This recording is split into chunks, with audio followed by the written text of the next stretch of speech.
জাপানে ওকুজুকাই সংস্কৃতি। জাপানে স্বামীরা তাদের পুরো বেতনের চেক স্ত্রীকে দিয়ে দেন। এটাকে বলা হয় ওকুজুকাই, মানে হচ্ছে পকেট মানি, এবং এটি জাপানি সংস্কৃতির একেবারেই স্বাভাবিক অংশ। স্বামী তার পুরো বেতন স্ত্রীর হাতে তুলে দেন, আর স্ত্রী হয়ে ওঠেন সংসারের আর্থিক ব্যবস্থাপক। তিনি বিল পরিশোধ করেন, সঞ্চয় সামলান, বিনিয়োগ দেখাশোনা করেন এবং বড় কেনাকাটার সিদ্ধান্ত নেন। এর বিনিময়ে স্বামী প্রতি মাসে একটি নির্দিষ্ট ভাতা পান, যা দিয়ে তিনি নিজের খরচ চালান, যেমন লাঞ্চ, সহকর্মীদের সাথে আড্ডা বা নিজের শখের খরচ। এই প্রথাটি এসেছে ঐতিহ্যবাহী জাপানি মূল্যবোধ থেকে, যেখানে বিশ্বাস করা হতো পুরুষ কাজ করবে আর নারী সংসারের দায়িত্ব সামলাবে।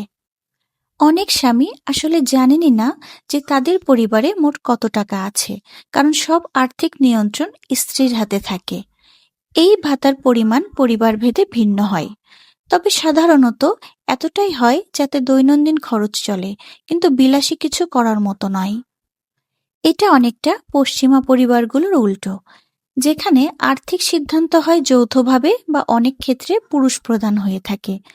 এভাবে জাপানে আর্থিক ক্ষমতা সম্পূর্ণভাবে স্ত্রীর হাতে থাকা একেবারেই স্বাভাবিক একটি সাংস্কৃতিক নিয়ম, যা জাপানের বাইরের মানুষদের কাছে বিস্ময়কর লাগতে পারে।